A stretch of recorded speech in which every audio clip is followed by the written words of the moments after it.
co-founder and CEO of Apollo Performance, back with my friend Melissa McDaniel of Turning Point, McDaniel Grisham of Turning Point Creations. I'll never get it right.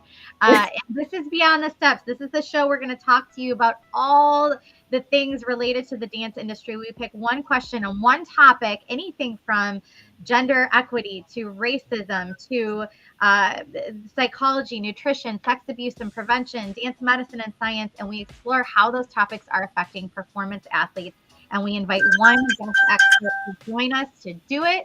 And today we're chatting with Ashley Mowry about how practicing self-compassion can improve the health and performance of both you and your young performance athletes. This is one that we don't hear a lot about, so we're really interested to dive into this today. As always, we want you to like, subscribe, share this conversation. That's the only way we can get this information out there. Please help us do that. And always drop your questions and comments for us in the chat because we want to hear from you and we'll make sure we answer them if we catch them. So without further ado, Melissa, why don't you introduce Ashley for those of our viewers that have not met her before?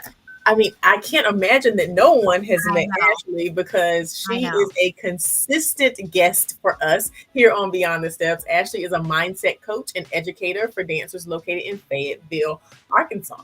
Is it Arkansas or Arizona? You're in Arkansas, right? Arkansas. She, I was like, it's an A state. She holds a BA in psychology from the University of Arkansas and is a certified professional coach through Coach Training World, a trained facilitator in Tara Moore's Playing Big leadership program for women, and a specialist for Doctors for Dancers. Ashley trained as a competitive dancer out of Dallas, Texas, big dance state, before teaching and eventually directing a company and dance studio in Fayetteville. It was during these years that she felt drawn to the dancer's mindset and the need for training and tools in the dance community to foster mental health and well-being. She travels and sees clients all over the place via Skype, via Zoom, all over the country. Digital, everything's digital these days. So Ashley is accessible to you as well. Ashley was also recently featured in Dance Studio Amplified podcast, episode 14, Dance Boss, as a university mastermind guest presenter, and the episode 58 of the Dance Boss podcast. And of course, here on Beyond the Steps, I believe this is our second installment, maybe. What we have Ashley, she's doing a series for us. And today we're going to talk about self-compassion. So I'd love to get started. Yeah, Ash, welcome. Thank you. Thank you for having me. Yeah, it's always fun to have you. You've been a friend of ours for a while and you just have such great insight and your business is growing because this is such mental health for young performance athletes is so important and we've learned so much about it. So the work you do is very, very important. I want to start, as you know, we always like to start with the basics here at Beyond the Steps. So I want to talk a little bit about what your perspective is on the definition of compassion and how does that differ, if it does differ, I don't know, I want you to tell us that, from sympathy and empathy. Yeah, so compassion, sympathy, and empathy are all really closely related, as you guessed. And actually, the definition by the American Psychological Association of compassion has the word sympathy in it. So they define compassion as feeling a deep sense of sympathy towards someone else when they are experiencing suffering. And it's a desire to lend comfort and help. Okay, so sympathy is understanding somebody else's feelings. Empathy is feeling those feelings. And compassion is understanding and having the desire to lend comfort and help to them. Okay, I love that. That's a nice, easy, quick explanation. So we always hear about how important compassion is for others, right? And we know this. It's like something that's an unspoken rule of society, right? But rarely do we hear about how we should show compassion for ourselves. That's always what seems to be last on the list, especially the older you get, is showing that compassion for yourself. So why do you think that is? Yeah, I think it's a lot of things. I think one thing is self-compassion is pretty misunderstood, and I think we'll probably talk about that later as we go on. So I think that misunderstanding is part of it. I also think, we as a society are often taught to put ourselves last. And to, whether that's because of people-pleasing tendencies or perfectionism or just like sometimes it's hard to look inward. Sometimes it is hard to sit with your discomfort and sit with your pain and to acknowledge it. And so I think, whether it's that people pleasing, just trying to help others, or it's just a not wanting to go inward, I think both of those things are contributing factors. Do you feel like it's a bigger issue with women versus men, or do you think it's universal? I think it's universal. When I think about women, I think and this is just my generalization, right? Sure. There's so many different things, and often things aren't completely genderized. Right. Of course. But from my perspective, I think with women, there is that desire for people pleasing and for helping others. And then for men, I'm curious if there is maybe this tendency to not want to look inward because that might appear weak or Interesting. not wanting to offer themselves that comfort. So I think it could be both things. Yeah, I think that's highly, highly socialized. It's hard. Yes. We often say, oh, we're generalizing, men do this or women do this and girls do this. Actually, a child comes into the world and then they're socialized based on what their assigned gender is to act or behave in certain ways. Not necessarily that is assigned to their gender, Right. but it's how they're socialized. And I do think that there's a good amount of guilt associated with children who are assigned female at birth to help and nurture, and you should be nice to them and you should share. And then you get people who are assigned male as you should be rough and tumble and you shouldn't cry. You should do. So, I think that that's a highly socialized thing. And I think this kind of leads into my next question about self-compassion. Do you think that people look at showing yourself that level of sympathy and help as being whiny or weak? And that's why we don't really do it. Yeah, I think that's a huge part of it. As I said, there's a lot of misconceptions around self-compassion, so many so that Dr. Kristin Neff, who is one of the leading researchers on self-compassion, she actually has an entire page on her website about what self-compassion isn't, because there are these misconceptions that it means we're weak, it means we're whiny, it means we're having self-pity. And so I shared the link with you all, and I think I'll share it with everybody so that they can check out that tab. But a couple things that I'll note that Kristin Neff explains is, she explains, when we are whining or have self-pity, we are very much in that woe is me mindset. We're very much feeling isolated in those feelings. And we have those feelings of I'm the only one in the world experiencing this. But one of the 3 key components to self-compassion is that we honor our common humanity. That means that we remember that in this human experience, there are mistakes, failures, setbacks, pain, suffering, and that during those moments, we remember that that is part of being a human and that we are not alone in those feelings. So that's something I like to think about too, is the difference between that, which, self-pity and whining is very woe is me, whereas self-compassion is remembering that we all have these shared experiences. Another point that I'll note too is that several studies have shown that people who practice self-compassion are actually better able to cope in tough situations. Interesting. So research is showing the opposite of weakness, that people who practice self-compassion can better cope in tough situations. Interesting.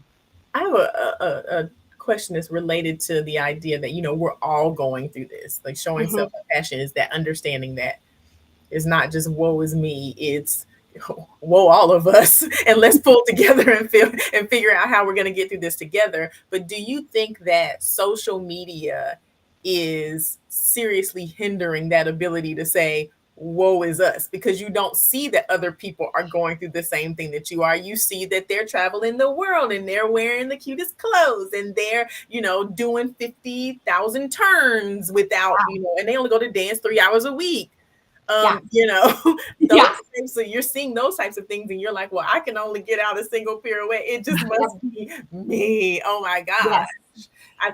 Do you think that contributes at all? Yeah, absolutely. I think it definitely does. I think social media contributes so many things, and that both positive and negative, but a lot of negative stuff as far as that goes, because we're seeing other people's highlight reels. And so I think that's another reminder to all of us, and something that I've really tried to do is like really follow people who show up authentically on social media, who like you can see, that it isn't always just a highlight reel and that things are imperfect at times. And I also think that's a good reminder too, to connect with people in person more, right? And so have these conversations and be vulnerable with your close friends and loved ones and family, and be able to have those conversations of, I'm struggling with this right now. I'm going through this. And then also I think we have such a beautiful role with the children in our lives, whether that's like as parents or as teachers or educators or whatever, as also being able to not making it about us when they're struggling, but being able to offer that, oh, you are experiencing disappointment right now. I felt that too. And it's really hard and you're not alone, and being able to offer that support, that like their experience of disappointment is not isolating. As we're talking about this, I want to make sure we're not dancing around it. Can you, I know we have to go to the next section, but like, can you give an example of a situation where an educator or a dancer would show self-compassion in an effective, healthy way, a model of self-compassion? Yeah, absolutely. And at the end of today, I'm going to offer some resources so that people can practice self-compassion on their own. But first, I want to give a quick description of self-compassion and the 3 key components of it, and then like how we can practice it. So in its simplest definition, self-compassion is offering yourself the same kindness and understanding that you would to a close friend or a loved one. Okay, so giving ourselves that same kindness and understanding. The 3 components, number 1 is practicing self-kindness instead of self-judgment.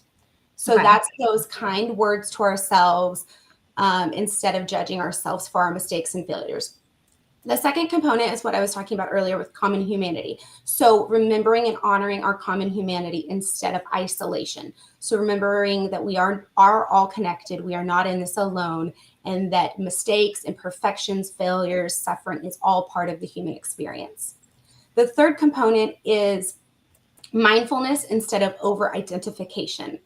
So what that means is, so instead of when we have a feeling of discomfort or a feeling of like, let's say we made a mistake and we messed up something, instead of going into the extremes that can bring, so those feelings of extreme, like spiraling down into like sadness and disappointment, or the other extreme would be to suppress those feelings and to like push them away and not go there. With self-compassion, we want to practice mindfulness, those neutral observations and acceptance of the current experience and our feelings surrounding it. Okay. So how that could show up for dancers in a really simple way is just to start to notice when you're being self-critical or self-doubt comes up. Start to recognize those voices, right? Don't try to turn them away. Don't try to argue with them. Just notice them. And then pause and ask yourself, what would I say to my best friend in this situation?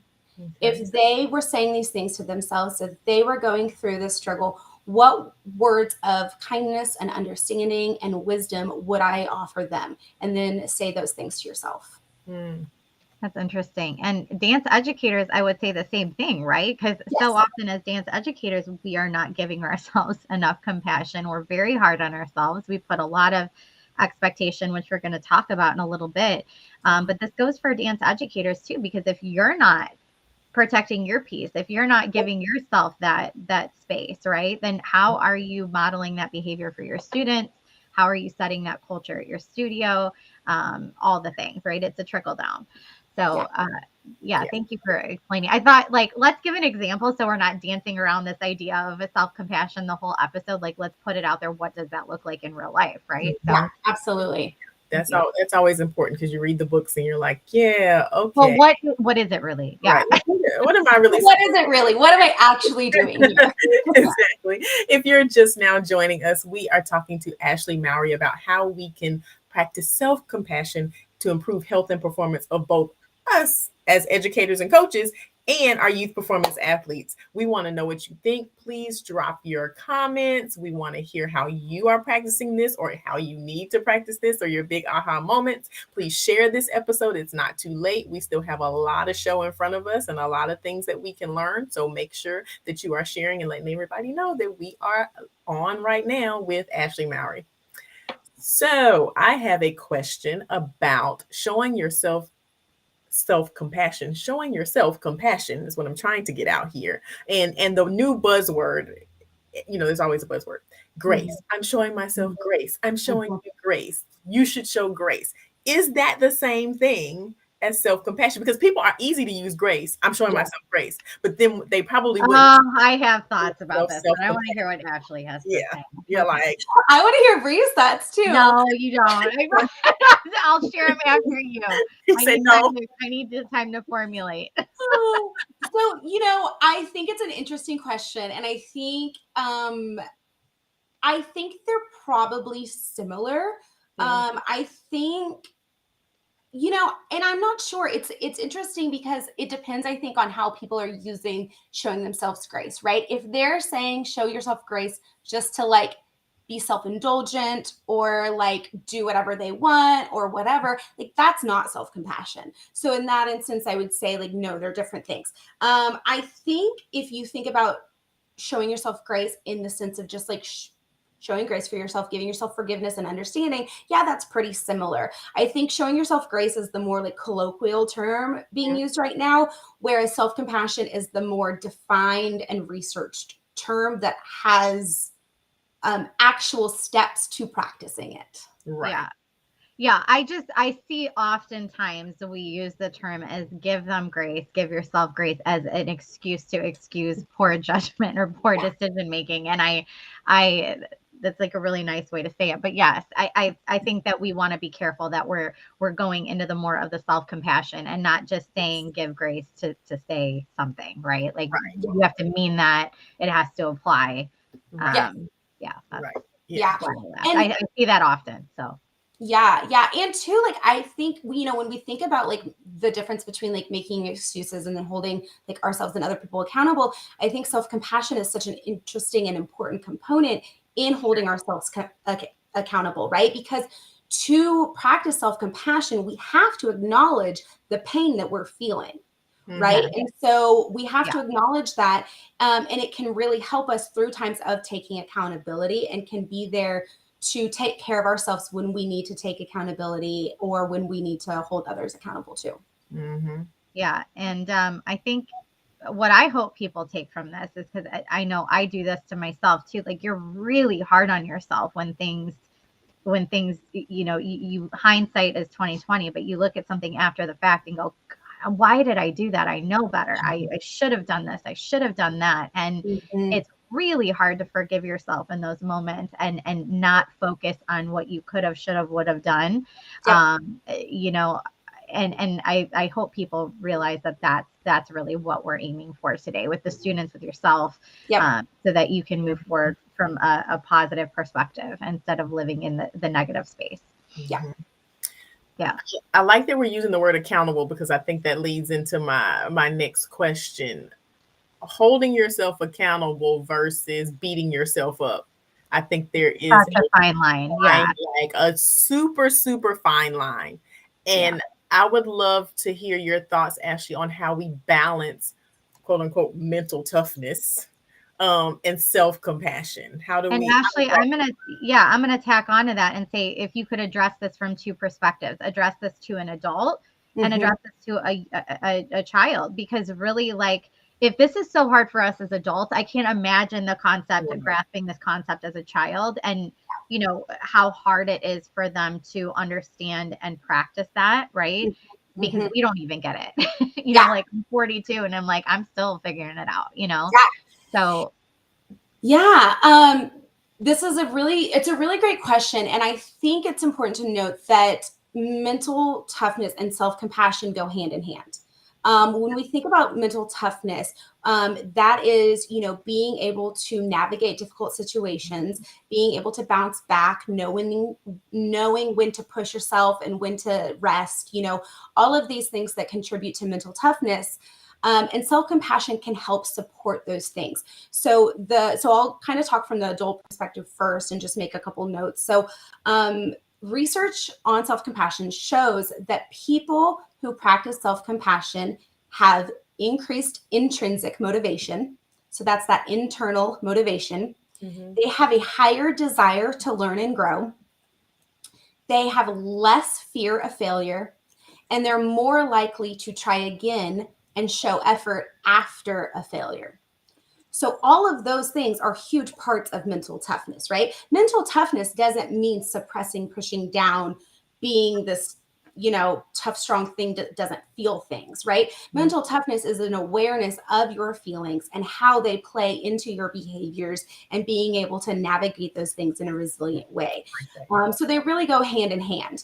To kids, I would take the approach of, again, that they support each other, right? So we have mental toughness, and something that can help us in tough situations is self-compassion, right? So self-compassion is not excusing our behaviors. It's not making excuses. It's not being lazy. Self-compassion is acknowledging what we are going through, acknowledging that it is difficult, acknowledging that it's okay for humans to have difficult moments. And it's very normal to make mistakes and have failures.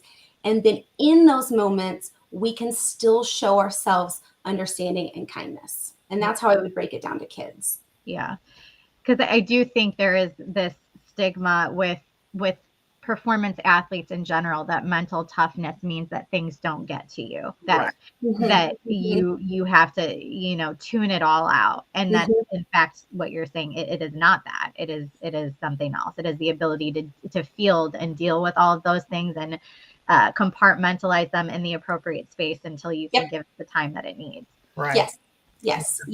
And being able to cope with those tough situations, which we talked about earlier, And I think as educators, we have to ask ourselves, I just did a conversation with Dance Studio Owners Association in our circle, and, they're an amazing group of educators that really, they care about what they're doing, right? And they're always striving to do better, but constantly questioning yourself, what am I promoting in the culture of my studio? What am I putting forward?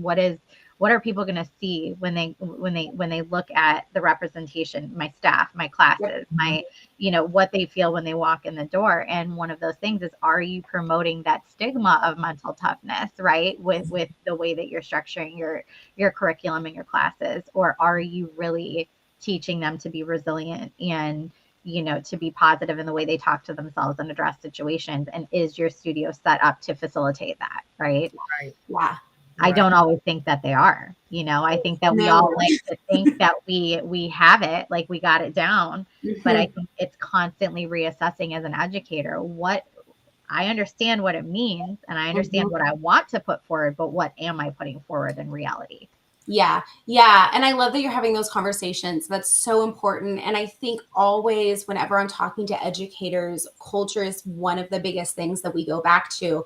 When I'm working with educators, a lot of times I talk about the 3 C's, which are, then this is just a program that I've created to help them with these things and incorporate them in the classroom. But it's culture, communication, and connection, right? How are we approaching these things? And culture affects all of those things under it. And so absolutely. I mean, the segment that I was doing was about customer retention, and this, it absolutely does have an impact on everything, because we all deal with burnout as educators. Your mental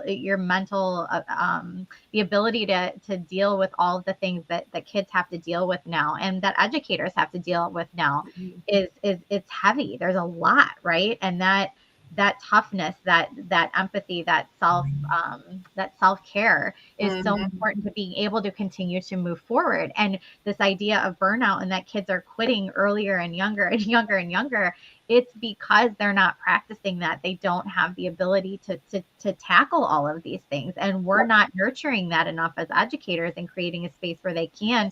So they have to feel like they make a choice. So when you're talking about culture and retention and all of these things, you're keeping these people for longer if you can figure out the process yes to support all of this. Right. Yes. And you Yeah. have to figure out that process while teaching good dance. Yes. And Yes. that's the Also too, like, that. you are not, I mean, Ashley, you're a professional and you're licensed to do this. Like, we as dance educators, they really have the burden of so many different, and some of it is self-placed, right? But like Mhm. wearing a lot of different hats and shouldering a lot of responsibilities. They have to be, you know, educator, counselor, parent, you know, support system, dietitian, and, you know, diagnostic, you know, all of these things happen in the course of their day-to-day job. Mhm. But it really, at the end of the day, and that's what I said, you are here to teach dance. Like, you are Yep. quality dance instruction, but you have all these little arms that care about these things that contribute to a whole Right. happy, healthy human, right? And so yes, you have to emphasize those things in the training of their dance, but leave the rest of it to a professional. Yes. Build out those resources, connect with the Ashley Mowrys of the world, right? And let them do the rest of it. Mhm. Yes. Yeah, absolutely. And that's That's why where I I think love working. everybody's getting stuck, you know? Yeah. And that's why I love working with teachers so much. You know, I taught for 10 years before I did this. So I feel like I remember those feelings of like, Yeah. I want to create this certain culture, but I don't know how to do that. And I don't know how to step away from the environment that I grew up in and create the culture that I want. And I just didn't have the tools to like be able to help my kids in these situations. And so that's why I love working with teachers and working with them to figure out how they can incorporate mindset skills Yeah. into their curriculum in a way that feels very authentic to them. Where it's the focus is still dancing, because that's Yes. what they're there to Right. do, Yes. right? So, Yep. but again, it's just these nuances are part of the culture of the environment that Yes. that you're teaching in. Yeah. Yes. So for those just joining, I'm Bree with Apollo. This is Melissa McDaniel Grisham and Ashley Mowry. This is Beyond the Steps. We talk about all the things related to performance athletes, from gender inequity, racism, sex abuse and prevention, nutrition, psychology, and of course, dance medicine and science. And we ask one question today. It is, how can practicing self-compassion and improve the health and performance of yourself and your student athletes, the performance athletes that you're working with?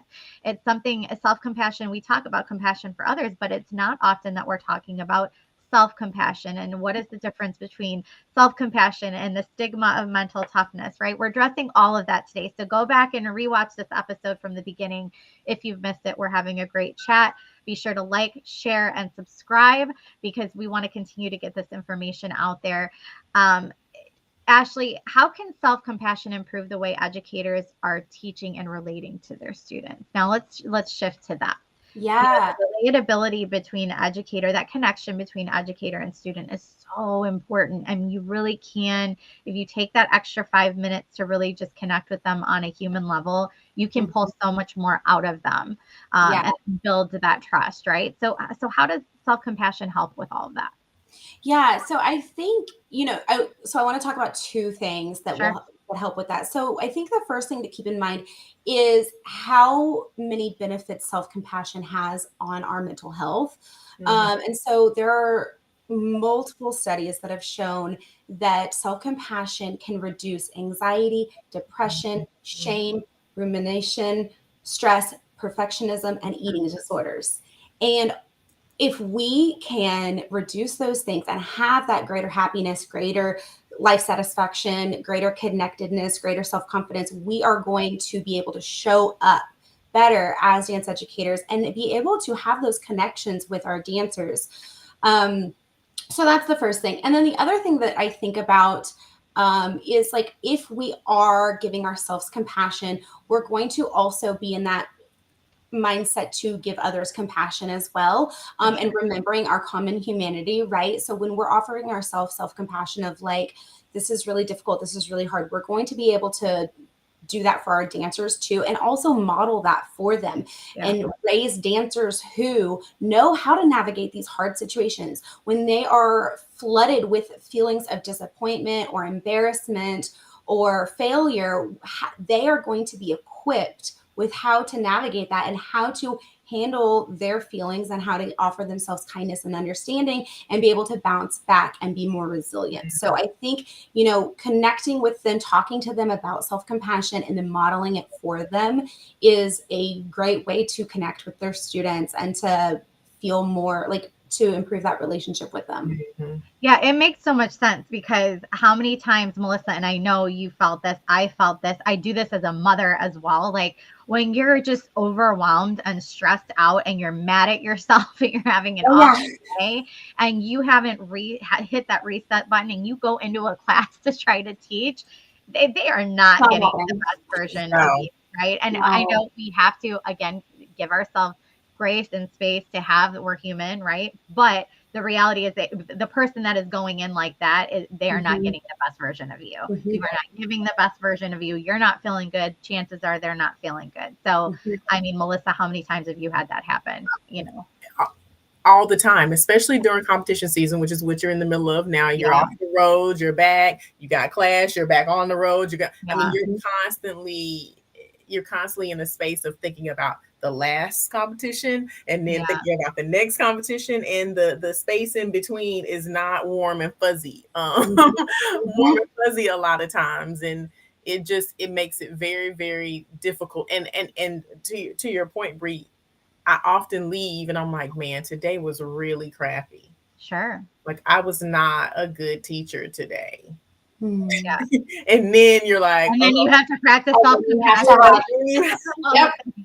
Then you have to start all over again. It's a whole lot, and we really do need to start working on it. Yeah. Go ahead, Ash. Go ahead. Well, I was just gonna say, too, I think those moments are like when we need self-compassion the most, right? And so I know something that I've really been working on, and this is on Kristin Neff's website under her I can't remember what she calls the tabs, but practices, I think is what she calls it, ways to practice self-compassion. But taking a really short self-compassion break where you just take a couple minutes and you acknowledge the feelings that are present, right? I am coming into this class and I'm feeling anxious, I'm feeling overwhelmed, I'm feeling disappointed in myself. And then reminding yourself, these are part of being a human. I'm not alone in these feelings. How many other dance teachers right now during competition season are feeling these same things? And then, okay, what are the words of kindness that I can offer to myself right now? What words do I need to hear right now? And just taking a minute to do that. And it's not as if it's not some magical spell where everything's just going to be rainbows and butterflies, but it's going to offer ourselves that support in those moments, and it's going to help us practice that more and more. Yeah, thank you. So do you think there is a correlation between the mental wellness of the coach and the teacher and the overall performance of the athlete or performers or artists that they're working with? Yeah, absolutely. We know that, I mean, like we all have lived experiences probably of like, when your teacher comes in and if they are full of fear of failure, or you can sense their anxiety or their perfectionism or their body image stuff, whatever it is, like that feeds out into the class. That affects how they communicate, that affects how they teach, the culture that they're creating, which definitely affects the students and their ability and their performance. So yeah, I think that there's a big correlation there. Yeah, thank you.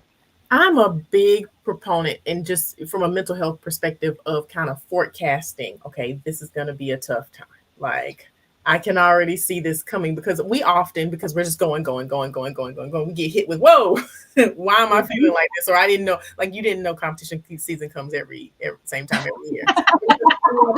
Christmas is the same day every year. How are you not prepared? But as you're going through life, you're just constantly getting hit with the next thing. Brie and I had an episode of that this week. We're like, whoa, how did that get here that quick? So what do you think are the moments where, and we'll use dance specifically just because that's where our specialty is. What are the moments that we can kind of see these are probably going to be moments where we're going to have to practice self-compassion as dance educators? Like, can you pre-plan that out? Like, can you anticipate that and like have that like an outline? Self-compassion outline, Absolutely. I mean, I think there is a lot that we can do to, I think self-reflection is a huge part of this process, right? So reflecting on those times where you are harder on yourself, or where you are having those moments of fear of failure or feeling overwhelmed, so those are going to be very specific to the people. And I would encourage everybody to reflect on when you have those moments. But some of the ones that come to mind for me that I've experienced, and I know a lot of the teachers that I work with experience, the first one that comes to mind to me is body image stuff. You know, I think a lot of us in our generation were raised in pretty toxic body image studios. Yeah. And, now as teachers, as adults, our bodies are changing and we're still having to teach in front of a mirror all day, every Good day. point. Yeah. And so that can be a lot. And so, I know for me, that was one of my toughest like self-criticism moments. So I think body image would be a good thing to explore and to, use some self-compassion during. The other things that come to mind are, at competitions, the overwhelm, the losses, the mistakes that happen, both in your students and within yourself. I think undermotivated students or are, what we think are undermotivated students. I think sometimes we can take that really personally and really beat ourselves up about that. And so I think that's a moment. I think students leaving our studio, whether that's going to another studio or quitting, that is so hard. And we need so much self-compassion during those moments. And then the last one that I thought of is harsh feedback from parents. I think anytime we get that, or maybe just harsh feedback in general, is feedback's hard to take sometimes. And especially when these educators are trying so hard and putting so much of themselves into their work and into their choreography and their teaching, it can be really hard when somebody gives us harsh criticism back. And so those are really great and important moments to practice self-compassion. Exactly. I'm so glad you talked about the leaving portion, because I know that those are the times. It's brutal. It's so hard. It's brutal. And people don't understand. They're like, well, it's a business, and they just left. And just like, no, to the what we were talking about earlier, you were their confidant, their counselor, their surrogate parent when they weren't there, their friend, their teacher, and then they're gone. Yeah. And that is so huge. And I think that, preparing for that can also cause some anxiety, because you're like, okay, the end of the year is coming, and you're looking around and you're like, okay. Yeah. You're staying. Staying? Are you going, oh, she was really mad? Like, you're trying to prepare for that, but understand people are going to do it. It's going to happen. And it's not necessarily always because of you, but you do still need to navigate it and deal with it. And the fact that we all three were like, oh yeah, we've all experienced that. We're not alone, right? Like you're not the only teacher to lose students to the studio down the street. And so remembering that and remembering that like you aren't alone in that, and that it's not like inherently your fault that they're leaving is a really important thing too. And I think it is important to deal with it and to find a way to grasp it and be able to let it go, because it really does affect how you allow your relationships to expand with your students that are staying. I noticed that there was like a mass exodus one year, and of the whole, I want to, do more, and I want to be a kid, and I want to do things in high school, and I, want to do dance team and not, all the things. Right. So there was like a mass exodus, and I mean, it was just rocked my world. I was not sleeping. I was not eating. It just felt, I had knots in my stomach all the time. It just didn't feel good. And I noticed I definitely went into that next season with some armor on. Like, I mean, it eventually came off, but knowing what I know now and being able to step away from it and look at it from, a higher level, like there's so many things I wish I could do again, Yeah. because I do see that. Like I went in very tough as nails. I can only imagine what it felt like for the kids that stayed. Like, what did I do? You know what I mean? Right. Like, why would, like, and it definitely took a while to break that down. So whether we realize it or not, it's impacting how we run our program going forward. And if we're Absolutely. closing ourselves off, that's Mhm. really challenging. That's kind of um counterintuitive to, like, we want to keep people in the building, right? Like, but if you're pushing them away because you're afraid of the same thing happening, I mean, you're basically like kicking them out the door. Right. Right. And it results in the exact thing that you don't want. Yeah, You're also responding to the needs of people who are gone. Like those people left, they left and they're not here. they're not here, but now, Yeah, right, now constructing you're this. doing this thing, and it's like, okay, I'm responding to the needs of people who aren't even in the building Yeah. anymore. Yep. So, well, this is a whole nother show. Now we've gone on a whole. Now we have another topic. Yeah. I love that topic though. So for those of you who are just now joining us, that actually is not the topic that we were talking about, but we will. But the topic we are talking about with Ashley Mowry today is how practicing self-compassion can improve the health and performance of both you and your youth performance athletes. We're nearing the end of this episode, but it's not too late. You can watch full episodes on YouTube at Apollo Performance or at TP Dance Creations. So please make sure that you go back and you listen to this episode. It has been amazing. There's so many nuggets, so much connection between us, understanding that we're not alone, and we know that you viewers out there are not are with us, and you are not alone either. So please make sure you go back and you grab this full episode and share it and drop your comments so we know exactly what you're doing out there and how you're feeling. We would love to know. It's homework time. Homework. Yay! Ashley is a seasoned vet on our show, so she knows all about the homework. What action would you like our viewers and listeners to take between now and next week to make progress in this area, Ashley?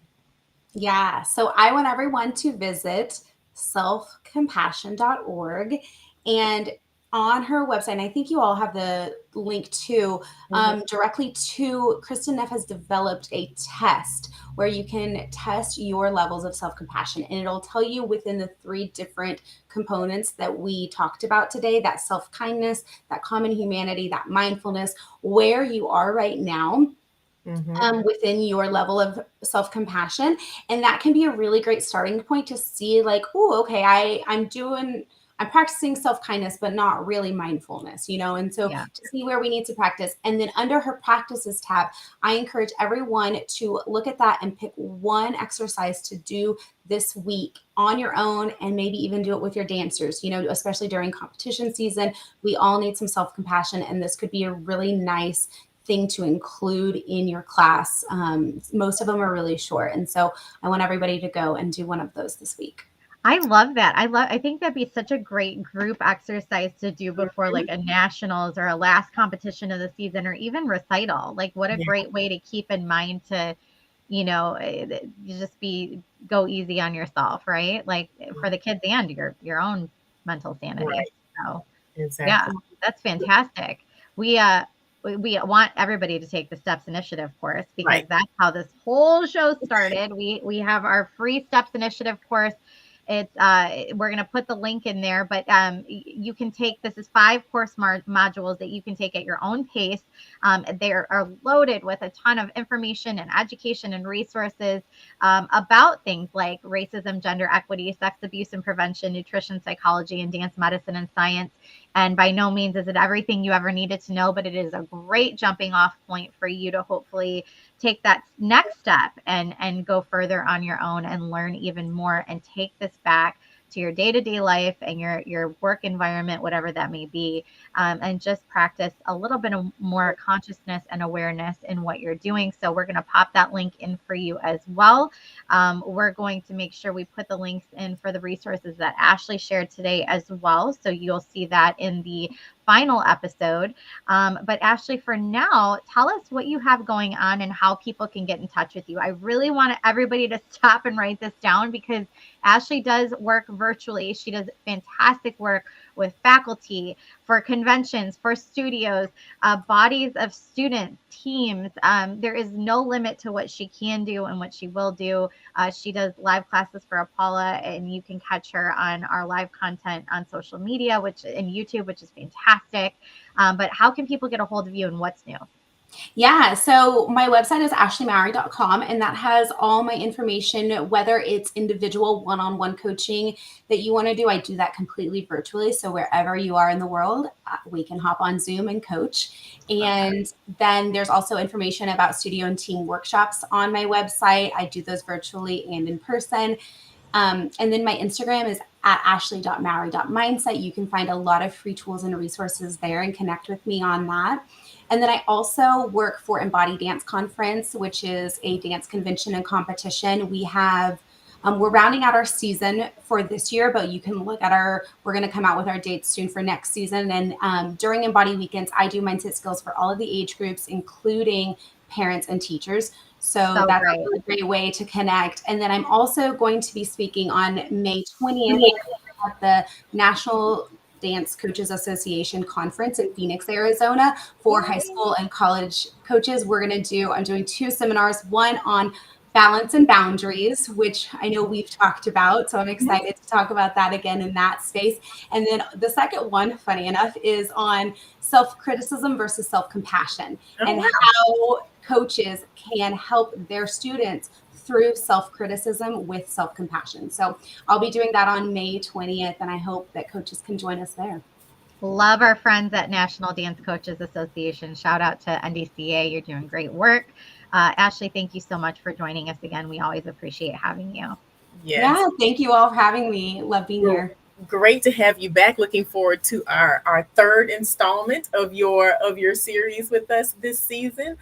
So thank you for being here and coming back for the third series.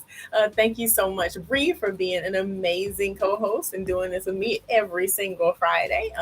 We are on a roll, y'all. This is season 3, and we're making this into a podcast. So then you can not only watch, but you can listen all at the same time. You can never get enough of us. So please be on the lookout for that. Our next show is so very near and dear to our hearts. May is Suicide Awareness Month, and we want you to tune in for an important conversation that we will be having next week with Fonda Bryant about how we can identify our students, our friends, our family, our people who are around us, our team members that may be at the risk of taking their own life or risk of suicide. That show is going to be so informative and so helpful, and it could save a life. So please tune in for that episode with Fonda. And you can find all of our episodes on YouTube at Apollo Performance or at TP Dance Creations. Please check those out. Everything from season 1 all the way up to now is there. So you can find anything and everything you want. Until then, make sure you do your homework and continue your journey beyond the steps. We'll see you next week. Bye, everybody. Bye.